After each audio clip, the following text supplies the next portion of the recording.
I'm in a garden chair. But why? Well, I felt like doing something different. And the nerves are kind of getting to me in this garden chair, so I'm gonna get this clip over and done with real quick. Today, I am going to be speedrunning the Bleach manga in roughly 6 days. Hope if it all goes according to plan.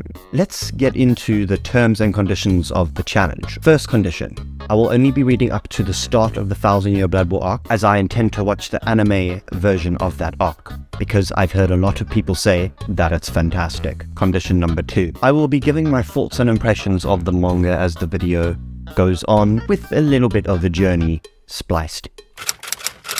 Something that Tite Kubo, aka the author of Bleach, likes to do is add all these little extra details and bits, and I noticed them very much on the first day.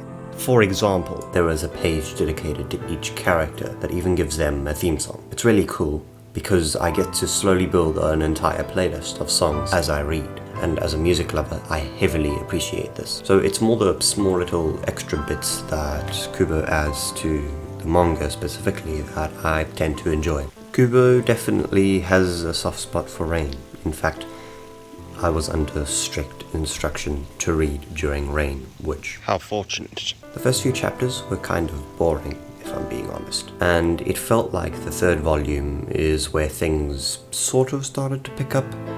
Basically just character development and rain.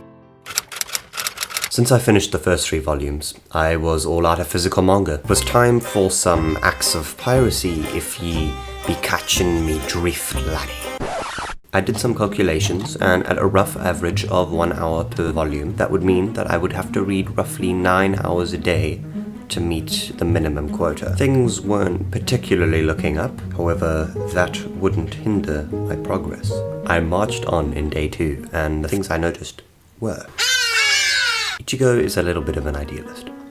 He strives for an ideal, which we are given directly in his first fight with Uryu Ishida. He wants to basically save people to the best he can and pushes limits in that regard. I definitely never would have guessed such an ideal upon first meeting him.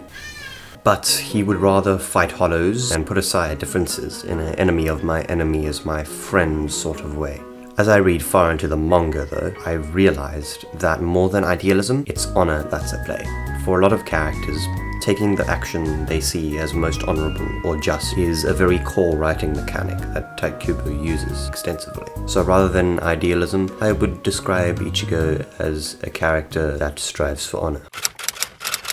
Most of everything that happened was just the introduction of characters and an expansion on the power system. It took about 16 volumes and we finally broken into the power system. Ichigo is well on his way to achieving something of an end goal: Bankai. I quite enjoy the complexity that the power system overall has. The base mechanics have a simplicity to them, but things add up very quickly and a lot of details are added. Therefore, a lot of information is densely compacted into one power system. Elements such as the Zanpakuto being living entities feel like a unique element that I can't really ignore. The only thing that bugs me is the fact that it's been 16 volumes and I still feel like I've barely made any progress. Although that's not really Bleach's fault. That's because of the fact that it's long, and when things are long, you might read 20 chapters or watch 20 episodes, but still have 1,000 to go.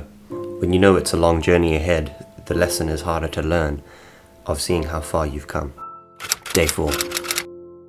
At my current stage in the manga, they're currently saving Rukia. I'm really enjoying the way things have progressed up until this point. Ichigo got his Bankai, he beat Becuse, which seemed impossible at the time, and there's a new antagonist, but Ichigo's teaming up with Renji, so everything will surely be...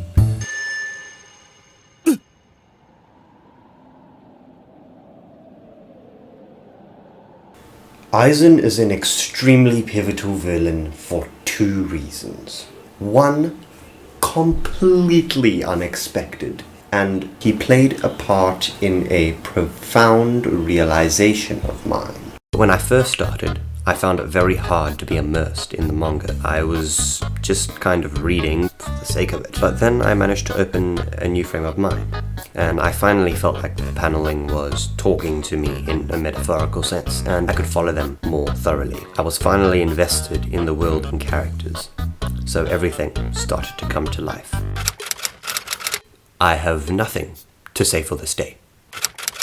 Just joking. I do have something to say about my reading session. I experienced arguably the worst fight in all of Bleach. It's essentially just... Over here, old friend. In case you haven't noticed, you've fallen right into my trap. You can't trap Justin. It took Yuri, Renji, the two other guys, and the science captain that I can't remember the name of, to take down this one guy. All said and done, I'm glad he got beaten by being outclassed in his own game.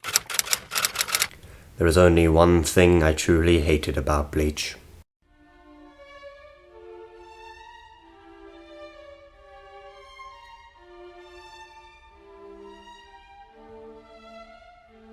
These weapons, they are some of the worst weapons I have ever seen. I mean, the blades on some of them aren't even useful. Imagine trying to aim with a sword like that. On that one, it's an inward curve, and having the Renji's sword being like a giant weird whip, essentially. Let's not forget about this other sword, which is also just ridiculously dumb in every single way to actually use it. A few looked cool, I'll admit, but most of them are just trash.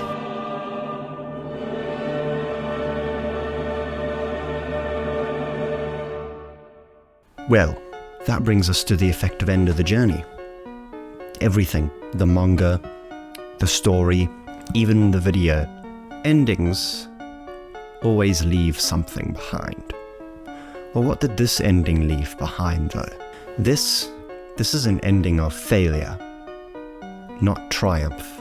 It is about a week after my due date for finishing the manga. This clip, it's shaping up to be a bit of a heartfelt, maybe there's a lesson baked in there somewhere kind of thing, but I think the lesson to learn here is that there's no lesson to learn here. All I did was read a manga. There's nothing special about that, and my thoughts that would summarize this experience would be, it was fun. That's it. That's all that needs to be said. Overall, fun experience. Would do again, 10 out of 10, recommend. Go read the Bleach, no, go or watch the Bleach anime. Now I get to move on to the Thousand Year Blood War arc.